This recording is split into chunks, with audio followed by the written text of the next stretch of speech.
Lo tahu gak sih kenapa kita bisa dejavu? Dari mimpi gak sih? Bukan dong. Itu mimpi jadi presiden kalau itu lain lagi. Ya kan?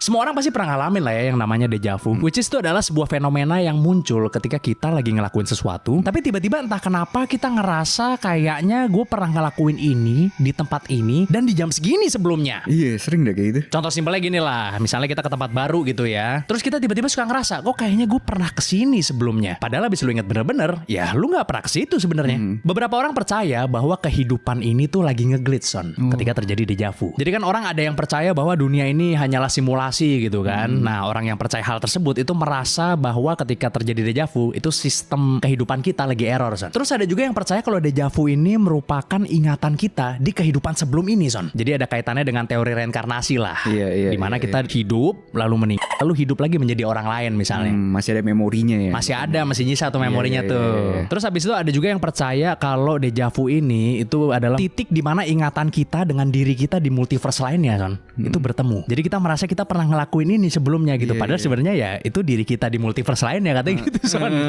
Ini buat yang percaya teori multiverse tapi ya. Iya. Oh, ini kayak teori ini deh, yang soul manusia atau rohnya itu punya ingatan yang sama gitu di semua universe. Jadi di multiverse manapun ya ingatannya ada gitu, memori yang tersimpan. Tapi ini sebenarnya lebih ke memorinya tuh overlap antara di sini. Ini di gak ada celah ya. Gak ada celah. Ini di sebuah negara nan jauh di sana pokoknya. Oke. Lo tahu gak sih ada anak umur 2 tahun yang dihukum penjara seumur hidup son? Salah apa dia? Jadi gini, ini sebenarnya sebuah cerita yang sangat menyedihkan yang berasal dari salah satu negara terkejam di dunia son. Yang mana tuh? Korut. Oke. Seperti yang kita semua tahu, negara ini tuh merupakan salah satu negara yang paling ketat gitu dalam mengatur penduduknya. Mulai dari ngatur gaya rambut, apa yang ditonton, apa yang dikonsumsi rakyat, semuanya diatur pokoknya. Jadi ceritanya di suatu hari di tahun 2009, sebuah keluarga tuh ketangkap son. Lo tau gak kenapa ditangkapnya? Kenapa? Karena adanya kepemilikan Alkitab son.